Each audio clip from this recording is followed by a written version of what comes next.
During All-Star Weekend in Indy, Angel Reese attempted to brag with her catchphrase, "Come to your trap, take over your trap." Do you recall that embarrassing Reebok campaign? Yes.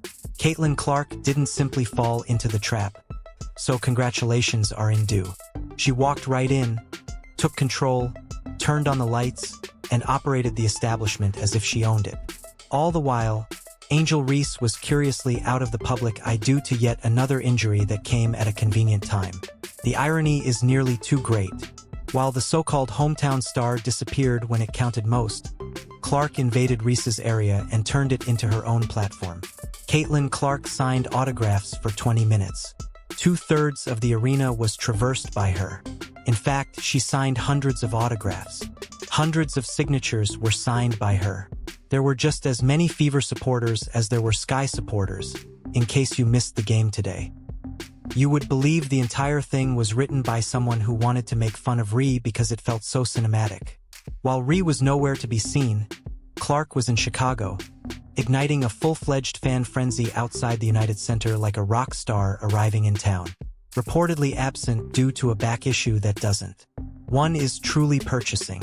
In the meantime, Caitlin was out there posing for photos with families, chatting with children, signing more than 200 signatures, and essentially transforming the sidewalk into a fan convention. While her moment eluded her, Reese was too preoccupied with posting cryptic messages on social media and attempting to steer the conversation. This is the actual manifestation of the phrase, "Walk in your trap and take over your trap." Take a look at this. Take a look at that. God, oh God, they're all jerseys. I would also despise Caitlin, and I didn't even realize it. This was supposed to be Barbie night, right? Hurry up. Without even playing, Caitlin took over as the leader. It was ability, grace, and true star power that took over the so-called trap she claimed was hers, not coercion. Go ahead and hit the like button and leave a remark like, "I've got the fever." If you're seeing all of this unfold and you're now realizing the difference between fake hype and real brilliance, what followed only made the distance between Clark and Reese wider. Come on. Caitlin Clark, then, is not participating in the game. By the way, it wasn't until the very end that anyone realized Caitlin was playing that game. Hundreds of people came to see Caitlin Clark play in the hopes that she might be able to sign a contract. She was present. She signed everything for almost 20 minutes. Miss Angel Reese, what happened to her? When she's in Indiana for All-Star, her Reebok campaign catches you off guard. Take control of your trap. If someone had storyboarded the entire day to highlight Reese's insignificance, the contrast between the two could not have been more embarrassing. One side is represented by Caitlin Clark, who is out there giving supporters all they came for and more despite being injured. Conversely, Angel Reese, who is supposed to represent Chicago, is essentially a ghost in her own city for the season's most anticipated weekend. When a player attempts to capitalize on another person's success without putting in the effort to establish their own foundation, this is what occurs. Ultimately, the truth reveals who is only cosplaying as a superstar and who is built to last. This, in my opinion, is what happens when you step into your own trap and take control. She's in your city. Oh no, oh no, oh no. No, I didn't remember that tweet. The tweet slipped my mind. Get caught in your trap. Take control of your trap. That just occurred to me. And here is the part that truly makes the difference. I'm like, oh my God, there's no way they came out with that. Not even Caitlin Clark played. She didn't have to. Her influence is so great that her mere presence is the epitome of pandemonium. Her teammates chose to express themselves on the court in the meantime. Michaela Timpson is acting like a bunch of Simpsons while Money Mitch puts him in a ditch. Boy oh boy, boy oh boy, boy oh boy. It may be really hot at the moment. You've been driving really well recently. 24 points per game for 6 games in a row. How is your second hot start in a hostile setting going? I consider simply maintaining rhythm, and when I do so, I act aggressively. They therefore make things simpler for me as long as I'm assertive and true to myself. Specifically, Kelsey Mitchell arrived as if she had a point to make and had no tolerance for bullshit. Mitchell dominated the field from the first few minutes, making 3-pointers from every Windy City zip code and capping off the evening with poise and determination. produced a blazing 35-point performance that featured 7 long-range baskets. Kelsey Mitchell made 7 of 10 three-point attempts. 8 points quickly from the off. Kelsey Mitchell is hot today, as you knew. Kelsey Mitchell is so attractive today. She might play this game. The hot hand should remain in place. Let's continue the hot hand. Let's install large body screens for her. Open her up. Mitchell Kelsey. She completed everything. From the three-point line, they are 7 for 10. She reached the rack. She reached the line for a free throw, constructing the defense, resembling a little snake. That defense she slithers in and out of. Salute to you, Kelsey Mitchell. It was more than just excellent basketball. A public service announcement was what this was. Mitchell demonstrated that the Indiana Fever are more than simply Clark and buddies by converting hostile territory into her own gym. They truly are a team. The fact that they accomplished everything without Caitlin spearheading the attack added to the satisfaction. This victory demonstrated an important point. Indiana possesses multiple weapons.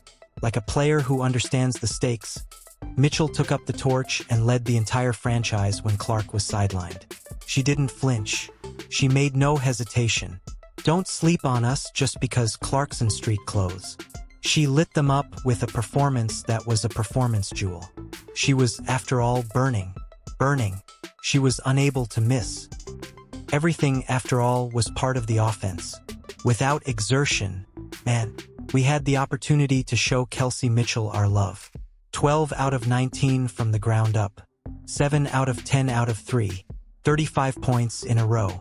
Agitating the pot. Today, she was boiling their ass. One was Kelsey Mitchell. She had 1. Her score for the game was a plus 25. The Chicago Sky is a complete farce. This is a bad team. Aaliyah Boston did not simply appear. She was in charge. Her 11 rebounds and 14 points weren't particularly impressive. They made a decision. From the first whistle, she controlled the paint, transforming the interior of Chicago into a catastrophe site. Her basketball IQ, physicality, and footwork were too much for their bigs to handle. Her involvement in every possession appeared to be a lesson on how to make top players appear unimpressive. Boston returns the favor by denying Cardoso's attempt to run the floor. Boston locates the cutter. Timpson is the one who puts it in. The 110 run is over. Mitchell flips it in here, open to the public. Boston keeps track of it. Go back down. I'm heading to Boston. Rear entrance. Mitchell the finish and the cut. To obtain Kelsey Mitchell, it took a lot of effort. Aari McDonald, who was playing like she was made for these big times, scored 10 timely points off the bench as Boston destroyed Chicago's front court. Recall that this season, McDonald wasn't even included in the initial blueprint, but she is now contributing to Indiana's success. However, the absolute domination was what truly made this victory stand out, not simply the box score. Indiana's victory wasn't the result of luck. They controlled the flow, set the beat, and destroyed the Sky's attempt to gain momentum. Indiana shut the door in Chicago's face each time they dabbled in a comeback. They sent a message in addition to winning. From beginning to end, the performance was professional, strategic, and brutal. This is Mitchell, who has a season-high 6 made threes and 15 points in the quarter. Paul is going to hit the horn and fire. Indiana had a strong third-quarter finish. Chicago was flattened by the final score of 93-78. It felt more like a 30-point thrashing, if we're being completely honest. In every significant metric, the Fever were in control. You name it: energy, defense, assists, rebounding, and shooting efficiency. The worst part is still to come. Without their franchise player on the court, they accomplished everything. That's what serious candidates do. They don't offer justifications. They adjust, take charge, and defeat weaker opponents regardless of who is absent. In relation to inferiority, let us discuss Chicago.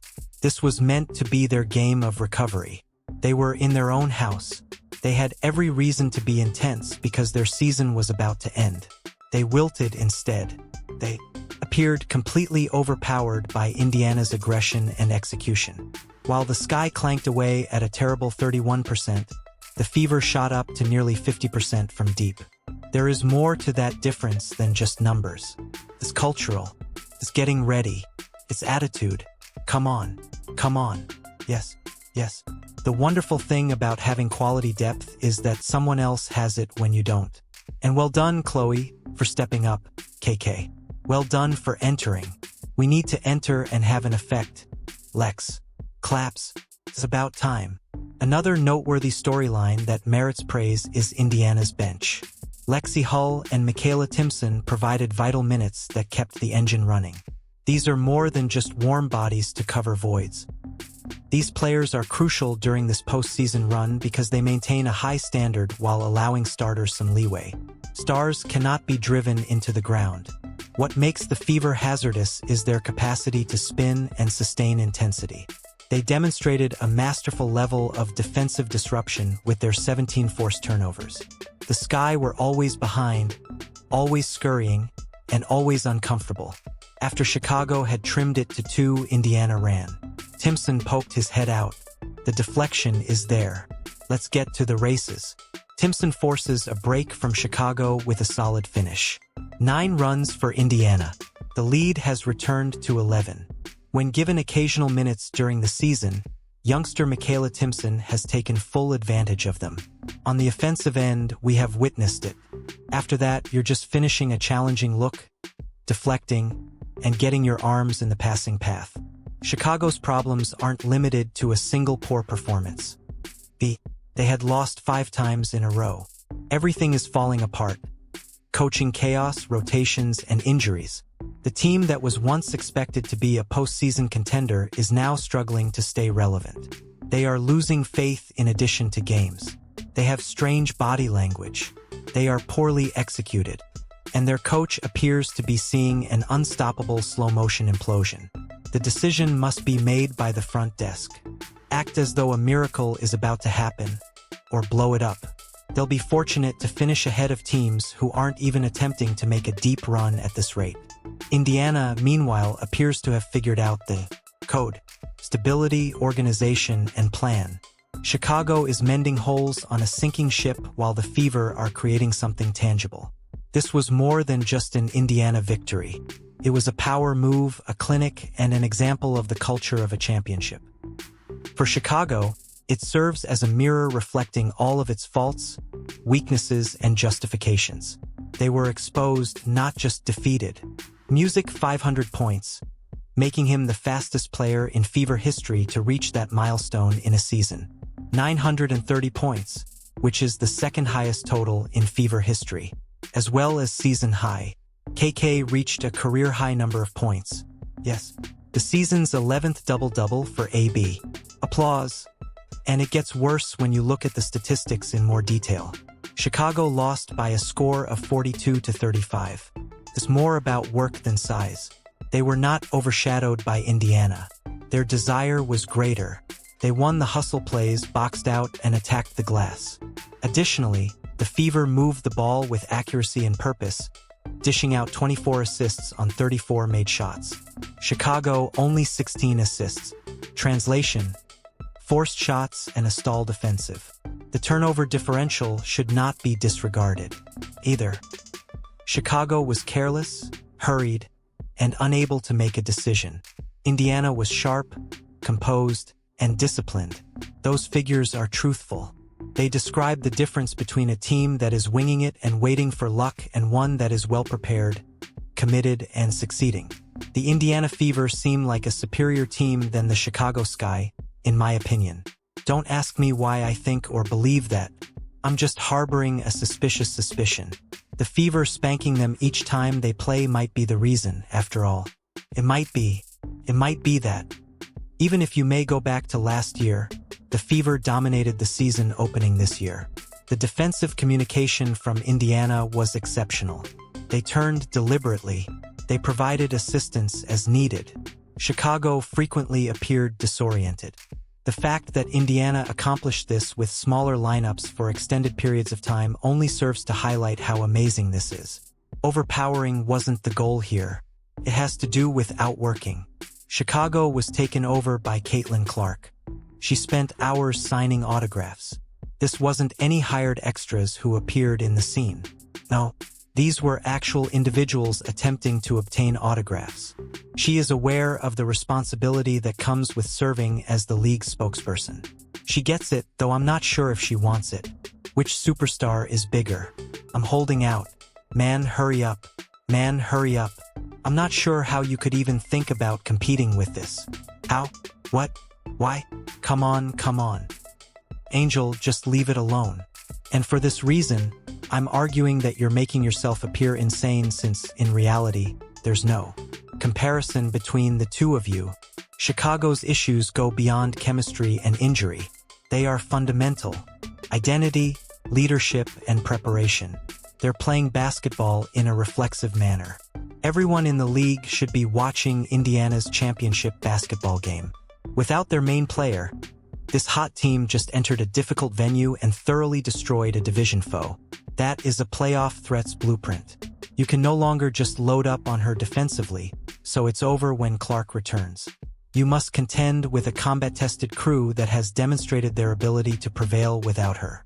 Thus, Indiana. A duel of nightmares. Their players think their method is effective, and their front staff has set the stage for something unique. You can't measure up, which is why I told Angel Reese to quit attempting to become attached to this girl at every opportunity. You don't have as many Instagram followers as you do. That's fantastic. You are one of the more well-known brands in the WNBA, and I won't deny that. You are not Caitlin Clark, but you are a celebrity in your own way. There is a distinction. There is a distinction between Steph Curry and De'Aaron Fox attending the All-Star game. There is a distinction.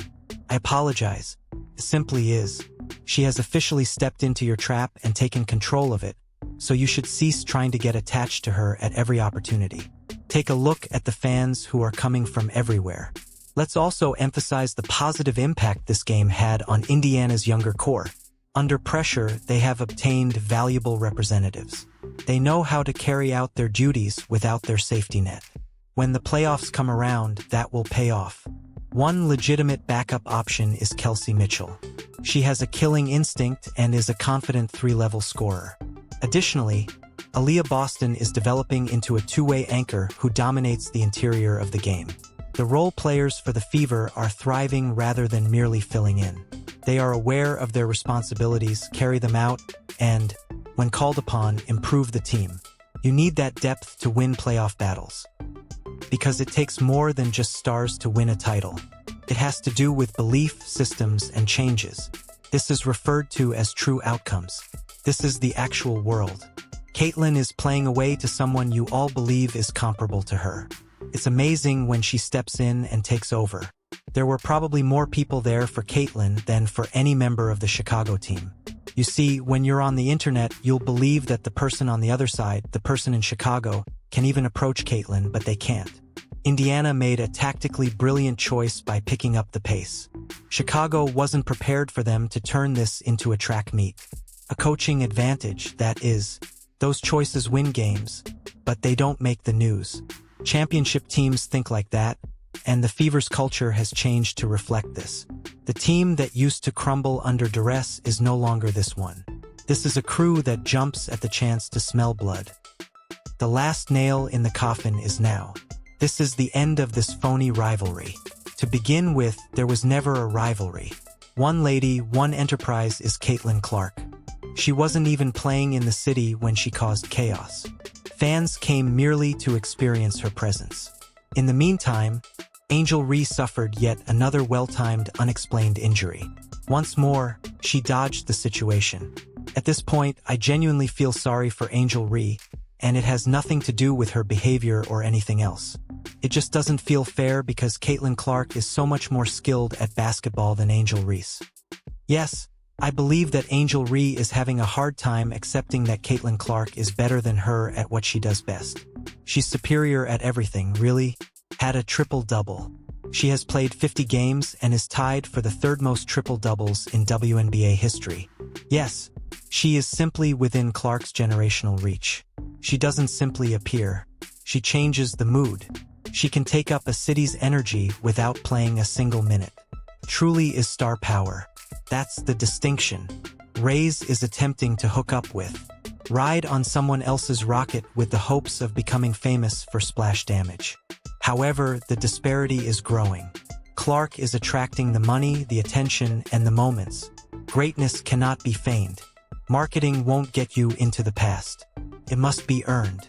With or without lacing up, Clark is making a name for himself every day. Reese continues to use cryptic tweets and controversies. The exclamation point on a storyline that had reached its conclusion was this game. Let's be absolutely clear. They've taken the trap. Caitlin Clark owns the city. The torch, the rivalry dead. You never had it to hold. Chicago wasn't simply humiliated by Angel Caitlin Clark. She put an end to the argument. Even without her on the floor, the Fever demonstrated why they are there to dominate rather than merely take part. Like, subscribe, and turn on all notifications so you never miss anything. If you're seeing all of this unfold and you're finally realizing the difference between manufactured hype and real brilliance, then leave a remark like, "I've got the fever," on the screen, click the video, and we'll see you at the following.